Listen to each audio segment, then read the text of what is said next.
Cara nak tengok dia, tengok fokus Cara nak tengok dia, ni candle. Ni candle. Ni candle. Dia ada lidi. Kita lukis tebal sikit.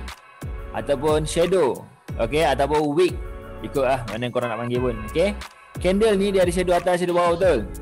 So, contoh, saya bagi contoh kat sini. You tengok.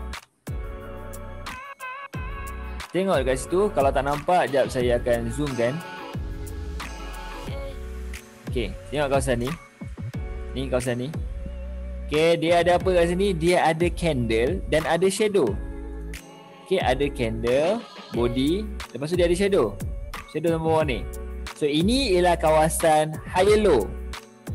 Okay, ini ialah cara tarik fibo ke? Ya, saya nak ajar cara tarik fibo ni. Fokus. Ini ialah kawasan high low. Jadi bila high low, maksudnya kita kena monitor kawasan ni supaya kawasan ni tidak dipecahkan. Jika dia dipecahkan, okey, sekarang korang akan confuse. Okey, macam mana aku nak tahu dia pecah ke belum? Macam nak tengok benda tu pecah ke tak? Saya nak bagi tahu ni. Ini ialah rahsia. Nak tahu dia pecah ke belum. Jadi, bila korang nampak aje benda lah ni, sekali lagi saya akan patah balik kat mana kita jumpa benda tu.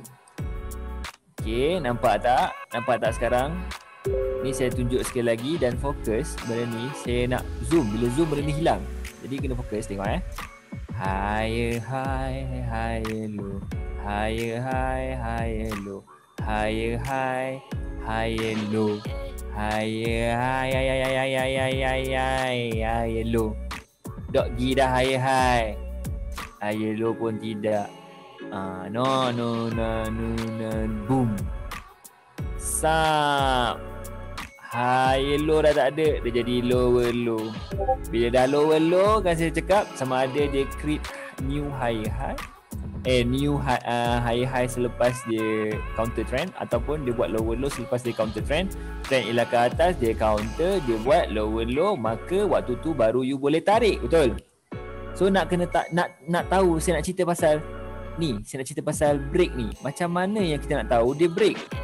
Macam mana kita nak tahu yang dia break? Itu persoalan yang selalu semua orang tanya. Habis tu macam mana nak tahu dia break? Okey, kalau dah break, bila kita nak tarik entry pula, nak tarik fibo pula, betul? Jadi macam mana nak tahu dia break? Okey, sekarang kita akan fokus betul-betul kat sini je. Okey, kita akan fokus kat sini je, iaitu kawasan higher low. Saya akan zoom dekat situ untuk kita monitor macam mana kita nak tahu kawasan tu dah break ataupun belum. Boleh Sekarang saya padam dulu. Okay, fokus kat sini. Saya akan zoomkan dekat situ. Saya akan zoomkan dekat Saya akan zoomkan dekat situ. Okay, saya akan zoom kat sini. Mari kita tengok. Okay, dia dah bawa kita dekat tempat tu, iaitu kawasan yang kita nak monitor tadi. Jadi kat kawasan ni ada banyak candle. Candle mana yang kita nak pakai supaya kita tahu kalau dia break, kita nak tarik fibo. Kita nak tarik fibo kalau dia break. Kawasan mana? So, di dalam kawasan ni, kalau nak nampak lebih jelas lagi, dia ialah ni. Okay.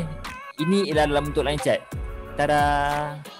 Ni ialah bentuk line chart. Okay. Bentuk line chart.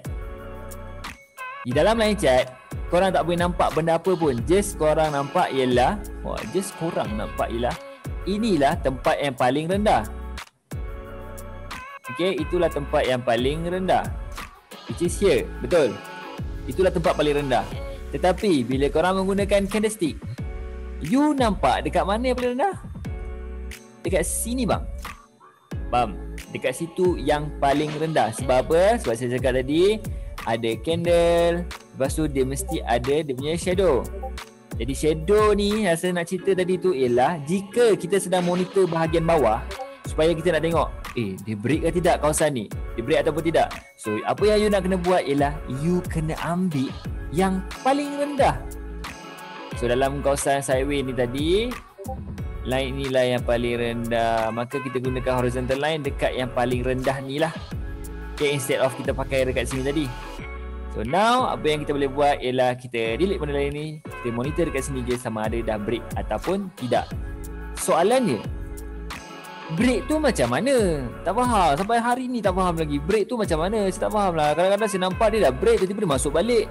Banyak soalan-soalan macam ni. Dia dah break, dia masuk balik. Betul, dia break mesti masuk balik dia. Tapi korang kena faham break yang dimaksudkan ialah okey, ni candle. Okey, tak payahlah, kita refer pada candle yang ini je. Kita refer terus candle yang ini. Okey, kita refer terus candle ini. Kita dah ambil lower dia. Kita dah ambil yang garis yang paling rendah tu. Okey. So nak tahu dia ni turun ataupun tidak, nanti kan market naik waktu dia turun, dia break ataupun tidak. Waktu dia naik kan, dia datang turun ni. Okey. Nak tahu dia break, you kena tengok ni, body candle harus break. Ini dipanggil break. Body candle harus break. Macam gini. Okay. Kena break macam ni. Ini baru break. Tuan muda, kalau dia buat macam ni break tak? Dia buat macam ni. Dia buat pendek je tapi dia punya shadow ni panjang gila macam ni. Memang saya nampak dia break lah. Memang tuan muda, saya nampak dia break lah tuan muda. Macam ni lah. Gila lah nampak. Oh panjang dia break. Ini tak dikira break.